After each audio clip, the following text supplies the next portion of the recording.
Yo sahabat sektor 7 dan para manhwa lovers, jumpa lagi bersama Mimin ya guys. Kali ini Mimin akan membawakan Limit Breaker season kedua. Sebelum kita masuk ke videonya, jangan lupa dukung Mimin dengan tekan tombol like, subscribe, komen, dan juga share videonya ya guys. Jika ada yang mau traktir kopi boleh juga ya guys, link ada di deskripsi. Tak usah menunggu lama lagi, langsung saja kita masuk ke videonya.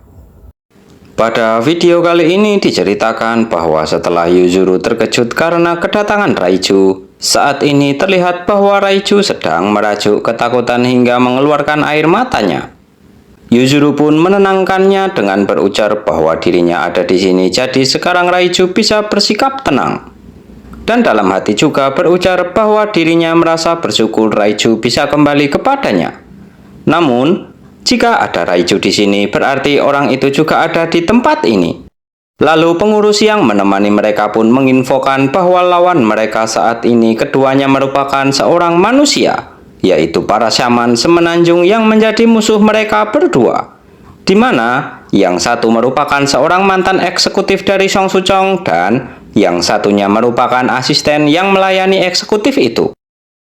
Mendengar hal itu, Yoshihiro pun berujar bahwa yang dirinya lihat saat ini adalah Yoshin yang mengantarkan mereka berdua ke hotel saat pertama kali datang ke Korea waktu itu. Dan juga mengatakan bahwa apabila dari seorang mantan eksekutif Song Suchong, itu berarti dia sudah tak berada di dalam Song Suchong lagi. Padahal, Yoshin merupakan seorang kandidat yang akan menjadi pemimpin organisasi itu selanjutnya. Dan juga jika dilihat dari luka yang diterimanya itu, sepertinya dia sudah mati-matian di pertarungan sebelumnya. Itu menjadikan situasi ini menjadi sangat sulit. Sedangkan Yuzuru dalam hatinya merasa ragu jika kedua orang itu tak mungkin semuanya manusia. Padahal dari sudut pandang manapun dirinya merasa bahwa orang itu adalah Siwo. Walaupun pada awalnya dirinya tak bisa membedakan Siwo seorang manusia atau siluman, namun tak mungkin Istana Naga memiliki penilaian yang sembrono seperti itu. Kemudian Yoshihiro pun berinisiatif mengatakan bahwa dirinya akan maju duluan karena bagaimanapun mereka berdua harus tetap melakukan apa yang harus dilakukan. Lalu Yoshihiro pun berjalan memasuki arena sembari memperkenalkan dirinya kepada Siwo. Tak hanya itu saja, Yoshihiro juga mengatakan bahwa dirinya tak tahu Siwo pernah mendengar dirinya dan kakaknya dari Yoshin atau belum. Namun dirinya datang ke Korea dengan kakaknya karena ingin melaksanakan sebuah tugas. Dan dirinya juga pernah bertemu Yoshin saat pertama kali sampai di Korea. Sedangkan Siwo yang mendengar hal itu balik menyapa Yoshihiro, serta dengan sedikit ragu memperkenalkan dirinya yang bernama Choi Magdol yang biasa melayani tuan muda Yoshin. Kemudian Yoshihiro dengan ragu-ragu juga berujar bahwa entah Siwo menganggap ucapannya saat ini seperti apa, namun dirinya hanya menanyakan apakah Siwo tak ada niatan untuk menyerah saja. Dengan jawaban yang tegas dan pasti, Siwo pun mengungkapkan bahwa dirinya tak ada niatan seperti itu serta tak mengerti mengapa harus melakukan hal itu. Mendengar jawaban Siwo itu, Yoshihiro pun terlihat gugup meminta maaf jika dirinya membuat Siwo tersinggung. Lalu menundukkan kepalanya sekali lagi meminta maaf dan Siwo bisa menganggap dirinya tak pernah mengatakan kata-kata itu. Kemudian menambahkan bahwa mungkin yang dirinya sampaikan ini akan terlihat menyedihkan. Namun jika bertarung dengan sesama manusia seperti ini rasanya sedikit kurang baik. Karena selama ini dirinya dan Siwo pasti tak mengasah kemampuan mereka hanya untuk melawan sesama manusia seperti itu. Sedangkan pengurus yang menemani Yuzuru pun berujar bahwa dirinya tak menduga jika ternyata Yoshihiro memiliki sifat yang begitu lembut seperti itu. Padahal dari yang dirinya lihat sampai saat ini, dia memiliki kemampuan yang cukup untuk melawannya. Namun dia malah membungkukkan badannya seperti itu. Akan tetapi Yuzuru menyangkal pendapat pengurus yang menemaninya itu sembari mengembalikan Raiju ke alamnya. Yuzuru berujar bahwa adiknya tak seperti dugaan pengurus itu. Dia hanya kurang serius saja. Lalu kembali ke tempat Siwo, saat ini terlihat dia menanggapi permintaan Yoshihiro dengan santai serta mengatakan bahwa walaupun ucapan Yoshihiro memang mengejutkan, namun itu tak sampai membuat dirinya tersinggung. Karena dirinya juga mengerti alasan Yoshihiro yang enggan bertarung dengan sesama manusia. Mendengar hal itu, Yoshihiro pun menawarkan ide untuk melakukan cara bertarung yang agak berbeda. Siwo pun terlihat sedikit ragu dengan ide Yoshihiro itu. Namun setelah itu Yoshihiro menjelaskan bahwa dirinya ingin meminimalisir resiko yang bisa membahayakan nyawa atau membuat mereka terluka parah agar tak ada rasa bersalah saat menang nantinya. Jadi dirinya mengusulkan untuk bertarung dengan tak menggunakan sihir ataupun senjata. Dengan kata lain, mereka hanya akan bertarung menggunakan energi spiritual dan teknik dasar dengan tangan kosong saja. Mendengar hal itu, Siwo pun menanggapi dengan mengatakan bahwa sejujurnya dirinya cukup percaya diri karena sudah terbiasa melatih fisiknya. Namun dirinya masih kurang tahu kemampuan apa yang lebih dikuasai Yoshihiro sebagai seorang shaman. Sembari melirik ke arah kakaknya, Yoshihiro pun mengatakan jika dirinya kalah nantinya, kakaknya juga akan langsung menyerah dan Siwo akan mendapatkan kemenangan atas mereka berdua. Sepertinya itu akan nampak lebih adil bagi dirinya dan Siwo. Akan tetapi, kata-kata itu mengejutkan Yuzuru yang ada di belakangnya karena Yoshihiro memutuskan hal itu seenaknya sendiri.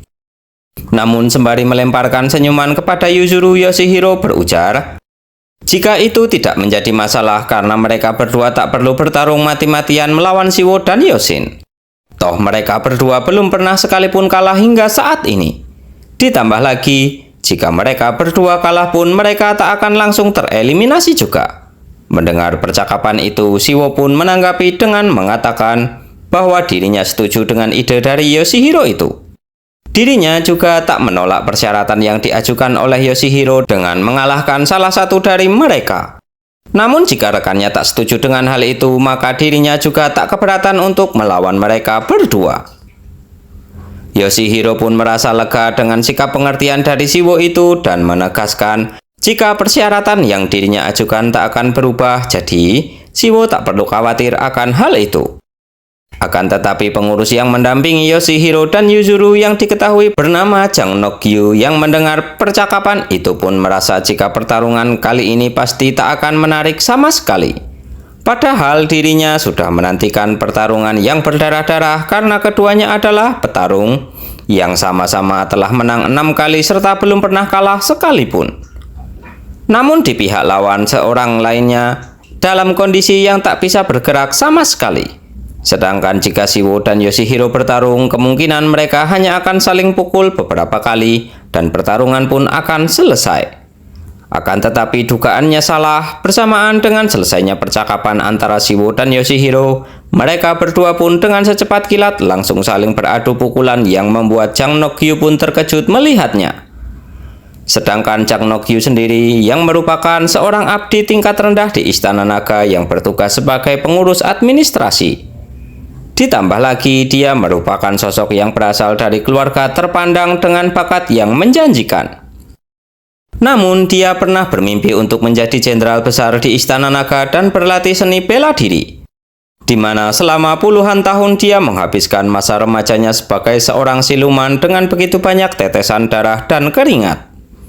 Tapi kenyataan yang dihadapinya tidak pernah mudah. Jadi alangkah senang hatinya seandainya masalah yang dihadapinya itu hanya karena kemampuannya atau metode berlatihnya yang kurang tepat saja. Diketahui juga bahwa klan Nokyu merupakan siluman yang tergabung di dalam spesies anemon laut. Maka dari itu, sebagai siluman, dia tak memiliki sihir murni yang hebat ataupun leluhur yang berhasil mengasah kemampuan bawaannya yang tak seberapa hebat itu.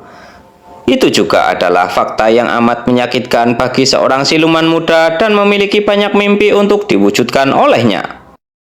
Begitulah akhirnya Nokyu membuang impiannya. Walaupun kemampuan bela dirinya biasa-biasa saja, tapi dia akhirnya bisa lolos dari ujian untuk menjadi abdi istana dengan mudah. Tak hanya itu saja, meskipun telah membuang impiannya, Jang Nokyu masih tertarik dan mengagumi seni bela diri di dalam benaknya. Karena itulah, dia dengan sukarela mengajukan diri sebagai salah satu pengurus dalam kompetisi yang banyak dihindari oleh abdi yang lain dengan alasan merepotkan dan berbahaya. Jadi bisa dibilang di antara para pengurus yang ikut mengatur dalam kompetisi itu, Nokyu lah yang paling mengerti tentang bela diri. Dan itu juga yang membuatnya gentar melihat pertarungan Siwo dengan Yoshihiro yang ada di depan matanya saat ini, di mana mereka saling beradu pukulan dan silih berganti jual beli serangan dengan sengit. Namun dari pertarungan itu masih ada yang kurang, yaitu pengamatan dan pengekangan. Dua unsur itu sangatlah penting dalam pertarungan fisik antar petarung yang kuat. Namun yang terlihat saat ini, mereka berdua hanya beradu serangan saja, seolah larangan untuk tak menggunakan sihir adalah izin bagi mereka berdua untuk saling mencapik satu sama lain tanpa ragu. Kemudian kembali ke pertarungan, terlihat bahwa Yoshihiro dan Siwo sangat menikmati pertarungan itu dan kembali beradu pukulan dengan sengit hingga topeng yang dipakai oleh Siwo pun mulai retak. Pemandangan itu pun membuat Nokyu yang melihatnya pun ikut merasakan semangat yang membara. Dan tak lama setelah itu, saat Yoshihiro melayangkan pukulan ke arah Siwo, Siwo pun menendang kaki Yoshihiro dan menjatuhkannya ke atas tanah untuk mengakhiri pertarungan itu dengan memukulnya. Namun Siwo menghentikan pukulannya itu. Sontak hal itu membuat semua orang yang melihatnya pun terkejut, tak terkecuali Yoshihiro yang berkata bahwa Siwo boleh memukul dirinya jika Siwo mau.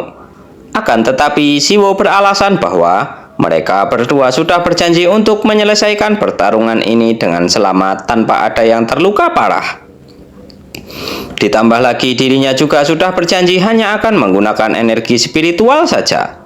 Sedangkan saat ini sepertinya energi silumannya perlahan sudah mulai muncul karena topeng yang dipakai olehnya sudah rusak akibat pertarungan itu.